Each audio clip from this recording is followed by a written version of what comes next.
Лекциянын темасы Уsun жана Дабан мамлекеттери. Сактардан кийин Кыргызстандын аймагында Усундардын уруулук бирикмеси пайда болгон.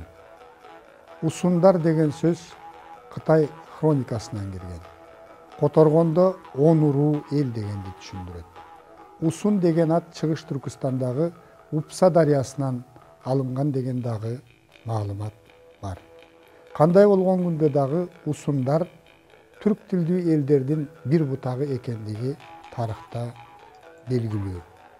Усундар байыркы доордо эле хундар менен катар, юэжилер менен катар Улуу Кытай дубалынын батыш жагында көчүп жүрүшкөн. Бир бөлүгү биздин заманга чейинки 160-жылы сактарды, юэжилерди каратып Жети сууга көчүп келишкен. Алар бул жерде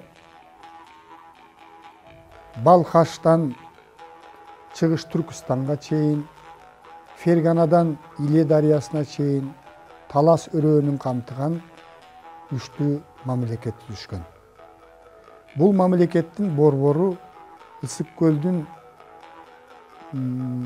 түп жергесиндеги Чигу деген шаар болгон. Чигу же болбосо Чигучен деп коет.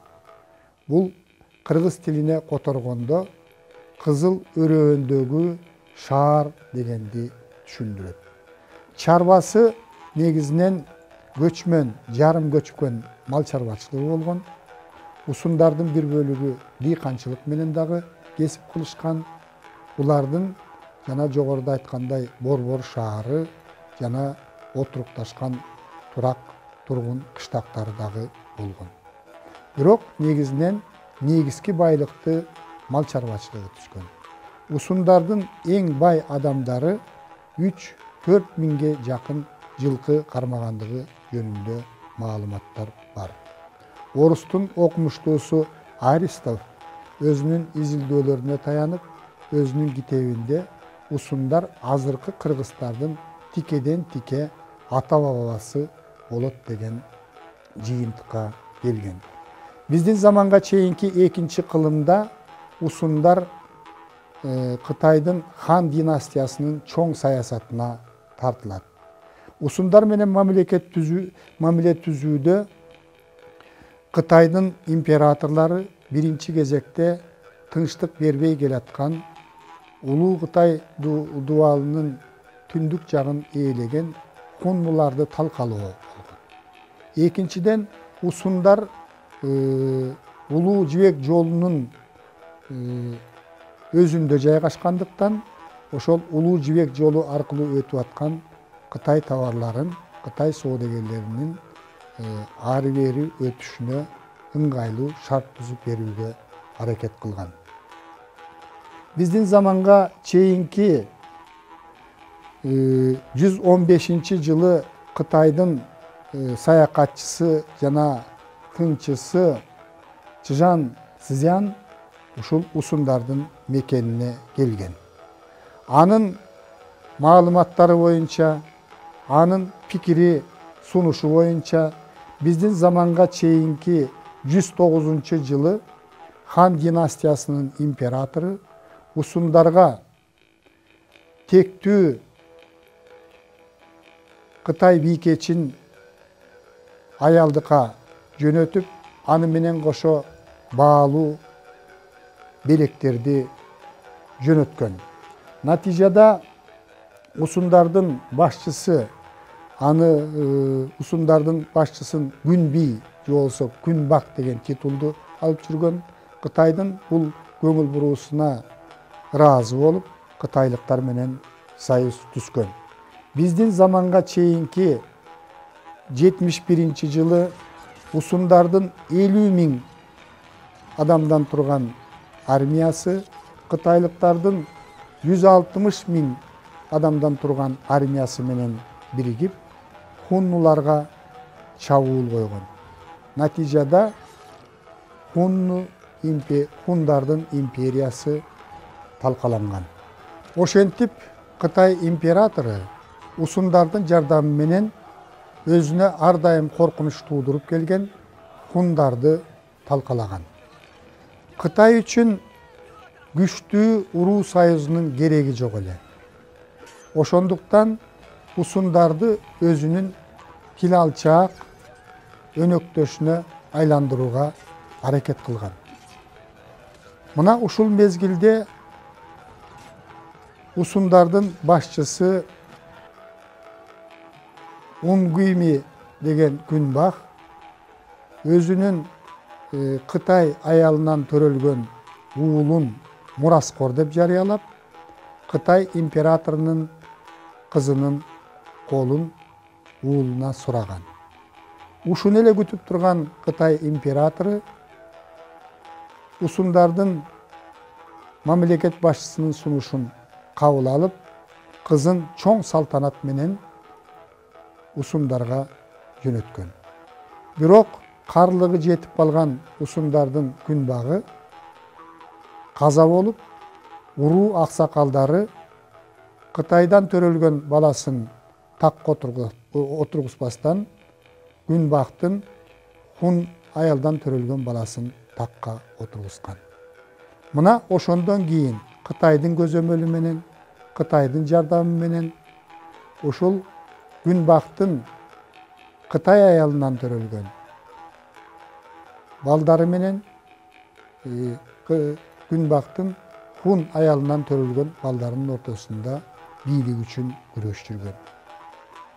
Ушунун натыйжасында усундардын мамлекети алсыраган. Ошол алсыроонун үстүндө болгон мамлекет акыры жүрүп отуруп начарлап өзүнүн мурдагыдай деңгээлинен алсырап калган. Усундардын маданияты негизинен сактардын маданиятына окшош.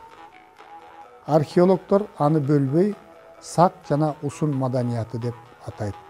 Усундар дагы сактар сыяктуу эле өзлөрүнүн падышаларын, даңазалуу аскер башчыларын дөбө мүрзөлөргө коюшкан. Усундар менен сактардан калган эстеликтер бүгүнкү күнгө чейин сакталып калууда. Ферганадагы Дабан мамлекети биздин заманга чейинки 1-миңжылдыкта азыркы Кыргызстанга тиешелүү Фергана өрөөнүндө гүлдөп өнүккөн мамлекет болгон. Бул мамлекет жөнүндөгү маалыматтар Кытай хроникасында сакталып калган. Ал маалыматтар негизинен биздин эрага чейинки 2-1 кылымдарга таандык саясий окуяларды баяндайт.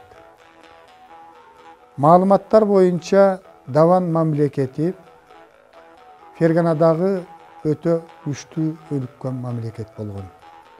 Даван мамлекетинин калкы 300.000 адамды түшкөн. Алар душманга каршы 60.000 аскерди коюуга жөндөмдүү болгон. Даван мамлекетин падыша башкарган. Падышаны ишин жардам бере турган, тескей турган аксакалдар кеңеши болгон. Аксакалдар кеңеши падышаны тактан чыгарууга, такка отургузууга, согуш жана тынчтык маселелерин чечүүгө кеңири укукка ээ болгон. Давандыктар негизинен дыйканчылык менен кезип кылган. Сугат системасы абдан жакшы өнүккөн. Буудай өстүрүшкөн, арпа өстүрүшкөн, сулуу өстүрүшкөн, беде өстүрүшкөн. Давандыктардын атагын алыска кетирген бул жердеги ушу жылкы өстүрүү күчтүү өнүккөн. Давандыктар өстүргөн жылкылар жөнүндө дүйнөгө уламыштар жүргөн. Бул жылкылар асмандан түшкөн жылкылар деген уламыштар айтылган. Даван жылкыларына ээ болууга коңшу мамлекеттердин башчыларынын бардыгы аракет кылган. Давандыктардын коомдук түзүлүшүндө бул социалдык ар кандай катмарларга бөлүнгөн. Даван мамлекетине кытайлыктар кызыгып, алардан аргымактарды алуу үчүн биздин заманга чейинки 105-жылы элчи жөнөткөн. Элчи Даванга келип, аксакалдар кеңешине өзүнүн өтүнүчүн айткан. Бирок аксакалдар кеңеши Кытайга аргымактарды бербестиги жөнүндө билдирген. Кытайдан келген элчи өзүн өтө эле жогору туткандыгы үчүн, өтө эле керсейгендиги үчүн давандыктар Кытай элчисин өлтүрүп коюшкан. Мына ушуну күтүп турган Кытай императору биздин заманга чейинки 103-жылы Ли Гуанли деген аскер башчысынын командасы астында Даванга 6000 аскер, 6000 атчан аскер, дагы 1000 деген жөө аскерлерди жөнөткөн. Алар Даванга келип, давандыктар тарабынан катуу каршылыкка дуушар болуп, кыйроого учурап, аскерлердин бир бөлүгү өлүп, бир бөлүгү Кытайга араң жеткен. Биздин заманга чейинки 101-жылы Кытайдын императору ошол эле полководец Ли Гуанлиге дагы 100 000 аскер топтоп берет. 100 000 аскер, аны коштогон 100 000 малга азык-түлүк жүктөп алып, Ли Гуанли кытайлыктар ушул Даван мамлекетине экинчи жолу чабуулга өтөт.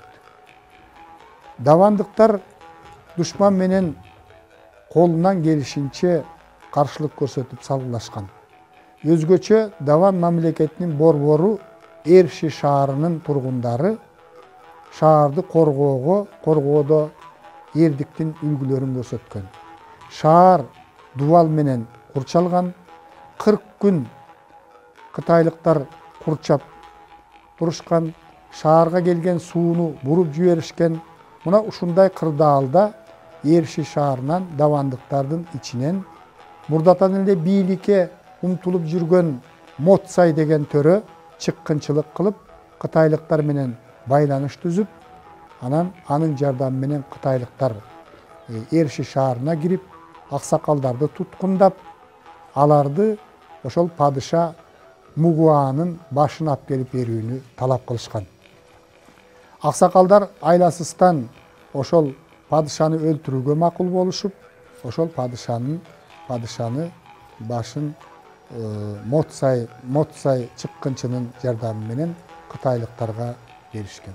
Кытайлыктар Эрши шаарын талкалагандан кийин бул жерден ондогон аргымактарды жана 3000ге жакын асыл тукум жылкыларды алып кайра Кытайга кайткан.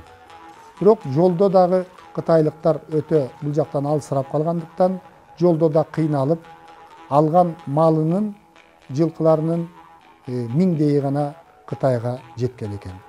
Мына ошол кытайлыктар кетери менен эле давандыктар өзлөрүнүн көз карансыздыгын кайрадан калыбына келтирип, Мотсай деген чыккынчы кытайлыктардын жардамы менен падышанын тактысына отуруп алган. Аны өлүм жазасына буйрушуп, ошол мурдагы падыша Мугуанын Чанфын деген инисин такка отургузган. Ошентип 4 жылдык тирешүүнүн натыйжасында, 2 жолку чоң салгылашуунун натыйжасында давандыктар өздөрүнүн эркиндигин сактап калган, кытайлыктар бул мамлекетке тийишүүнү токтотtu.